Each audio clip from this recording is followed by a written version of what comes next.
Hey guys, welcome back to this channel. In this video I'll be showing you guys how you can change the material of items on Bloxburg. So let's go to the build mode here, and I'm just going to select on like an item, maybe this bathtub, and I want to change the material. So go to the material section and just select the material that you want to choose for your bathtub here.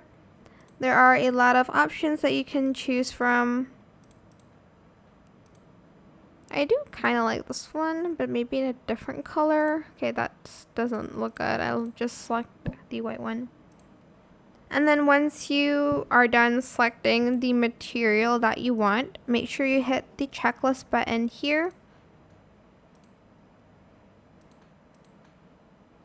But I don't think I'm going to apply any materials. I actually quite like it plain.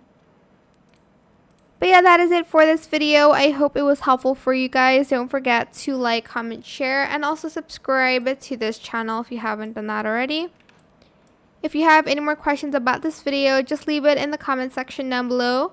I will try my best to answer them all for you guys. And if you found this video helpful, please click the thanks button as well. That is it for this video. Thank you so much for watching. Bye.